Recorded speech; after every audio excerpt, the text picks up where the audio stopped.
Right now, e-hailing drivers are slamming on the brakes. They say they've had it with app partners exploiting them. Customers affected by the strike are advised to use alternative transport. Our reporters are on the ground following that story. We have Pule Letshwiti-Jones in Pretoria and senior reporter Desin Tathia in Durban. They both join us live. Pule, let me start with you. What exactly are the drivers complaining about? I mean, we know that for the commuters themselves, it's a safety issues, but I believe the drivers also say they are being exploited.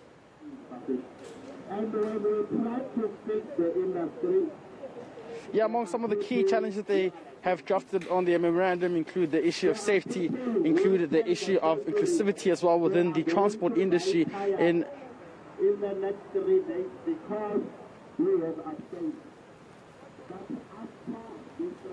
All right, Pule, I can hear you. Just to confirm that you can hear me as well. You were answering our question there, and you paused. I'm not sure what's going on. Belongs to us. Apologies about that, Maseko. My signal seems to be a bit jammed, but as it is right now, we do understand that their issues include the challenges of inclusivity within the transport industry. They're also speaking about exploitation. They want government to intervene in terms of regulating the industry itself and to ensure that they address some of the challenges that they have drafted within their memorandum. Now, we understand that yesterday there was a meeting between an organization called Unity and Diversity representing the disgruntled e-hailing service drivers and the transport MEC within Gauteng, Jacob Mabolo. I'm joined by Vatuka, the national spokesperson of the organization, to give us some bit of insight as to what transpired yesterday. Thank you for joining us at the ENCA, Vatuka. Thank you for coming out. We appreciate having you on the ground with us. All right. Now, the meeting yesterday took place, I understand, just around midday. What are some of the things that you spoke about with the MEC for transport yesterday? Look, essentially the MEC was concerned about the protection of life and protection of property.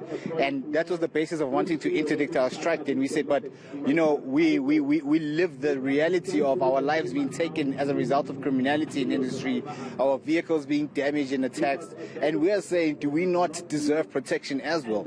And we reaffirmed to him that our intent is to come into industry to lead this disruption for regulation, because we believe regulation can bring about a safer industry.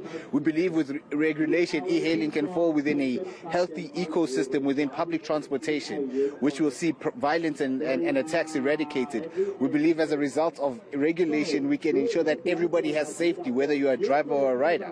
As drivers, we don't enjoy the reflection of the sexual abuse that is happening to women. But this is done because tech companies are not being forced to build the tech in a manner that is safe and protective of everybody. Bolt is the principal sexual assault in this country.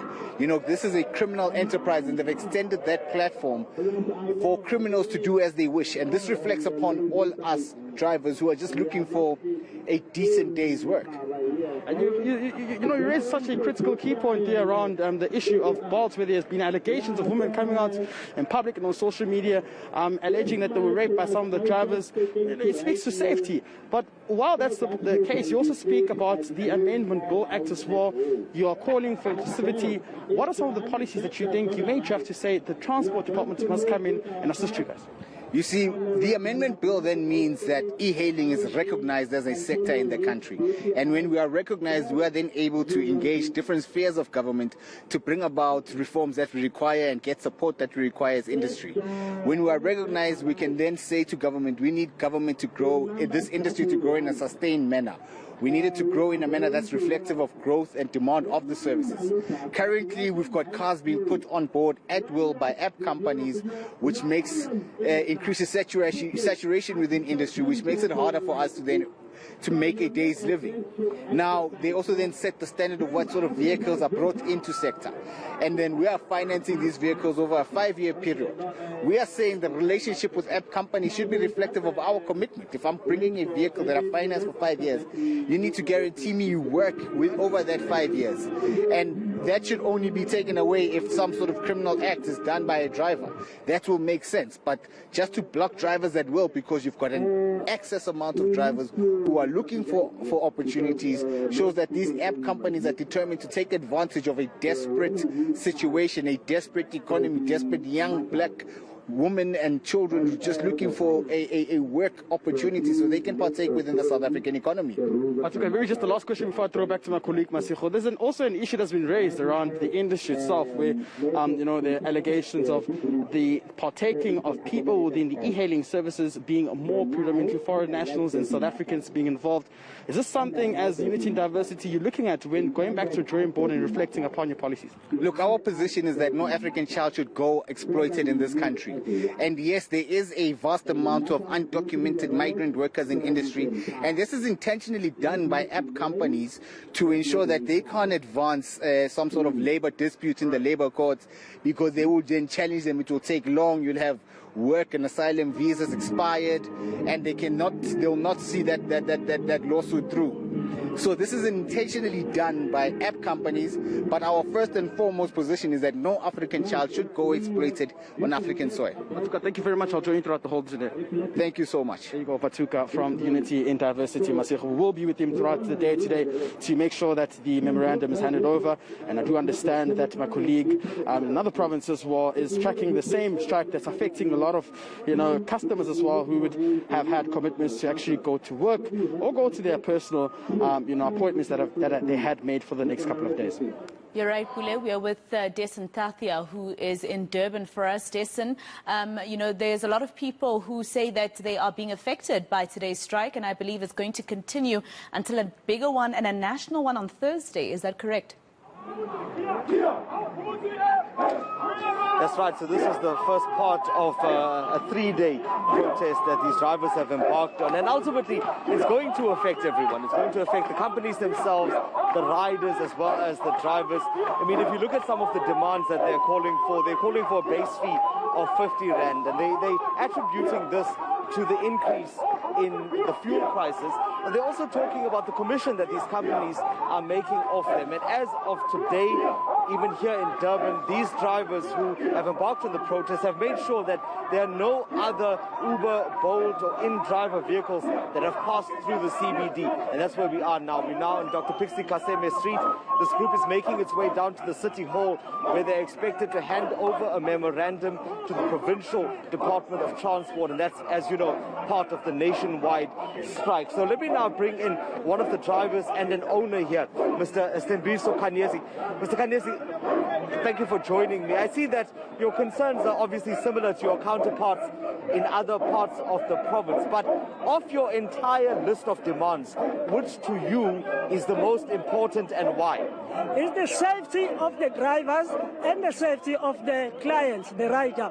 Reason why Bolt and Uber, they do not have a function in their app where they verify their clients in order for us to be safe and also keeping the clients safe as well. So the safety is our number one priority. We need to be safe as drivers, because I request that I get a request from a rider, only to find that that person who's requesting is not vetted by Bolt, only to find when he gets to the destination, the driver is robbed and even murdered.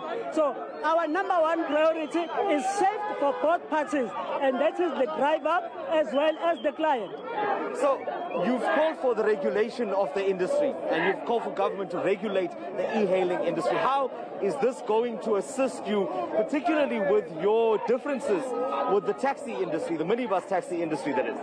Currently, we have a challenge where we are being stopped and harassed by the taxi industry in some locations where we cannot pick up or we cannot drop off, regardless whether or not we have a request and we are on board with the client. We are being harassed. So that alone, if people like the government people, officials, they are able to regulate these companies so that we are able to distinguish as to where do we fit and how do we fit in the transport space.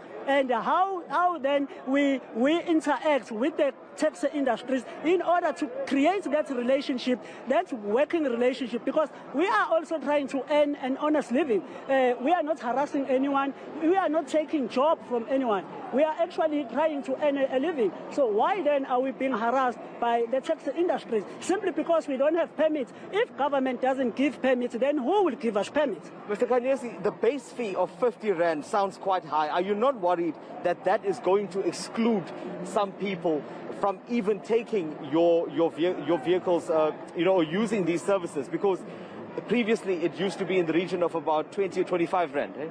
Yes, indeed. The regulation of fares, of course, will have a great impact if only they can sit down with us on the table and discuss these fares, not just to find out that tomorrow the price is this and the next day is that. So we need to be part of that conversation where they are discussing the fares. They don't just determine the prices on the basis that they are assuming. We are on the ground level, we are in the operation, we know what are the challenges and what are the costs that we are facing on the ground level.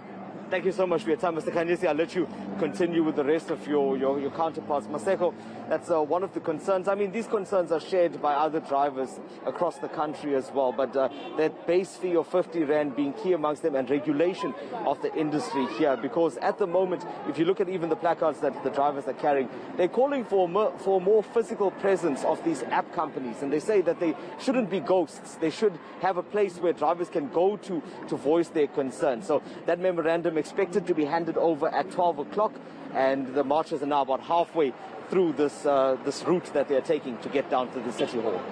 All right, senior reporter Desan Tathia in Durban and Pule Letshwiti-Jones in Pretoria for us.